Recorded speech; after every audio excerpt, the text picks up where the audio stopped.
வரலாற்றுல கிருபைய இவ்ளோ அழகா விளக்க வேறொரு சம்பவமே கிடையாது. விபசாரத்தில் பிடிபட்ட ஒரு பெண், கல்லெறிய துடிக்கும் ஒரு கூட்டம். ஆனால் இயேசுவின் ஒற்றை வார்த்தை சரித்திரத்தையே மாற்றியது.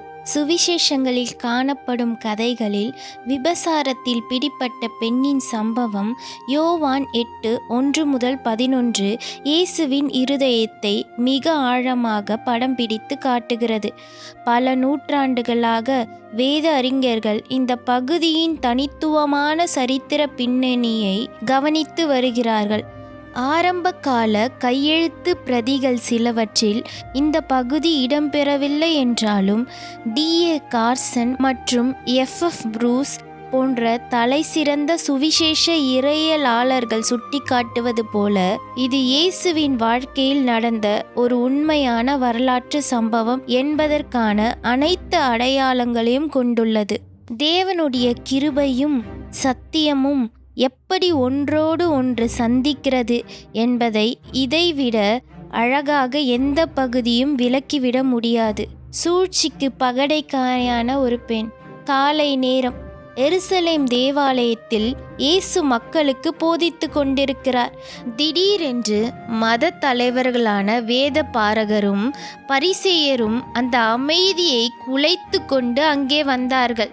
அவர்கள் ஒரு பெண்ணை இழுத்து வந்து கூட்டத்தின் நடுவே நிறுத்தினார்கள். போதகரே, இந்த பெண் விபசாரத்தில் கையும் களவுமாக பிடிபட்டவள் என்று குற்றம் சாட்டினார்கள். ஆனால் இந்த சம்பவத்தை உற்று நோக்கினால் ஒரு பெரிய கேள்வி எழும்.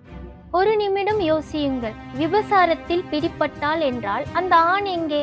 அவர்களுக்கு நீதியின் மேல் அக்கறை இல்லை. அந்த பெண்ணை பகடியாக வைத்து இயேசுவை வலையில் சிக்க வைக்க வேண்டும் என்பதே அவர்களின் நோக்கம். அந்த ஆண் எங்கே? மோசேயின் நியாய பிரமாணத்தின்படி விபசாரத்தில் ஈடுபட்ட ஆண் பெண் இருவருமே தண்டிக்கப்பட வேண்டும். ஆனால் அவர்கள் அந்த பெண்ணை மட்டும் பொதுவெளியில் இழுத்து வந்திருந்ததிலிருந்து அவர்களின் உண்மையான நோக்கம் வெளிப்படுகிறது. அவர்களுக்கு நீதியின் மீதோ அந்த பெண்ணின் மீதோ எந்த அக்கறையும் இல்லை. அவர்களை பொறுத்தவரை அவள் தேவனுடைய சாயலில் படைக்கப்பட்ட ஒரு மனுஷி அல்ல. அவள் வெறும் ஒரு பகடைக்காய் அல்லது இரையாகவே பயன்படுத்தப்பட்டாள். அவளுடைய அவமானத்தையும் உடைந்த நிலையையும் பயன்படுத்தி இயேசுவை ஒரு இறையியல் வலையில் சிக்க வைக்க அவர்கள் நினைத்தார்கள். இயேசு அவளை கல்லெறியலாம் என்று சொன்னால் ரோமர்களின் சட்டத்தை மீறுவார். அதாவது மரண தண்டனை விதிக்க யூதர்களுக்கு அதிகாரமில்லை. அவர் போதித்த இரக்கம் என்னும் பெயரும் கெட்டுப்போகும். ஒருவேளை அவளை விட்டுவிடுங்கள் என்று சொன்னால் மோசேயின் நியாய பிரமாணத்தை மீறியவர் என்று குற்றம் சாட்டலாம் என்பதுதான் அவர்களின் திட்டம். பகைமை நிறைந்த ஒரு கூட்டத்தின் நடுவில் அந்த பெண் நடுங்கிக் கொண்டு நின்றாள். அவர்கள் கையில் கற்கள் தயாராக இருக்கின்றன. அந்த நேரத்தில் இயேசு முற்றிலும் எதிர்பாராத ஒன்றை செய்கிறார். சுற்றிலும் கொலைவெறி கூட்டம் சத்தமிட்டு கொண்டிருக்கிறது. இயேசு அங்கே விவாதிக்கவில்லை. அமைதியாக தரையில் எழுதுகிறார். தாங்கள் நீதிமான்கள் என்று நினைத்தவர்களுக்கு அந்த அமைதி ஒரு மாபெரும் பதிலடி. அவர் சத்தம் போடவில்லை, விவாதம் செய்யவில்லை. அவர் அமைதியாக குனிந்து தன் விரலில் தரையில் எழுதுகிறார். இயேசு என்ன எழுதினார் என்று பலரும் பலவிதமாக யூகிக்கிறார்கள். பரிசேயர்களின் இரகசிய பாவங்களை எழுதினாரா அல்லது 10 கட்டளைகளை எழுதினாரா?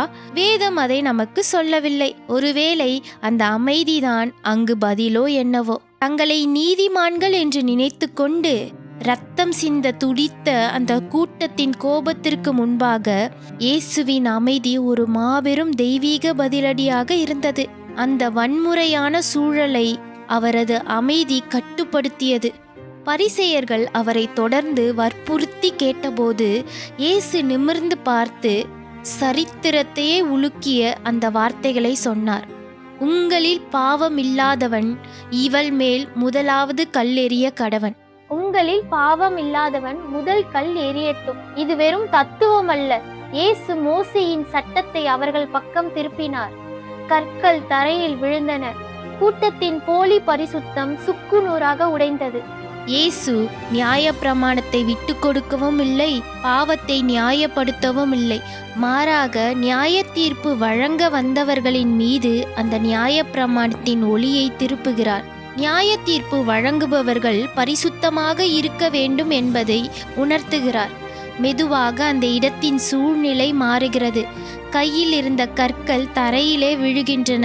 தங்கள் சொந்த வாழ்க்கையின் இருண்ட பக்கங்களை நன்கு அறிந்திருந்த முதியவர்கள் முதலாவது வெளியேறினார்கள்.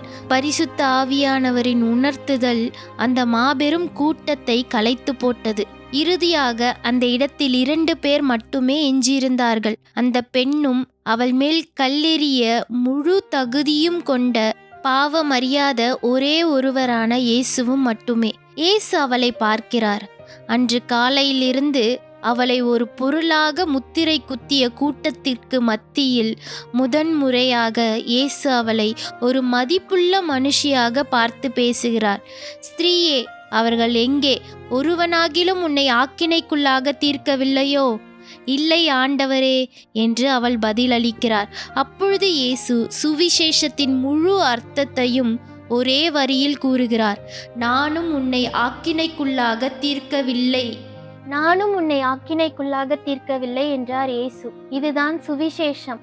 அவர் பாவத்தை நியாயப்படுத்தவில்லை, ஆனால் ஒரு புது வாழ்க்கையை கொடுத்தார். கல்லெறிய காத்திருக்கும் இந்த உலகத்தில் நமக்கு தேவை இந்த கிருபையின் இரட்சகர்தான். நீ போ, இனி பாவம் செய்யாதே. இயேசு அவளுடைய கடந்த காலத்தை சரி என்று சொல்லவில்லை, ஆனால் அவளுடைய எதிர்காலத்தை பாதுகாக்கிறார். நீ பாவம் செய்யவில்லை என்று அவர் சொல்லவில்லை. நான் உன்னை ஆக்கினைக்குள்ளாக தீர்க்கிறதில்லை, ஐ டு நாட் கண்டம் யூ என்று சொன்னார். இதுதான் சுவிசேஷத்தின் ஆணிவேர். இயேசு நம்முடைய அவமானத்தின் ஆழத்தில் இறங்கி வந்து நாம் பெற வேண்டிய ஆக்கினை தீர்ப்பிலிருந்து நம்மை காத்து தகுதியற்ற கிருபையை நமக்கு தருகிறார்.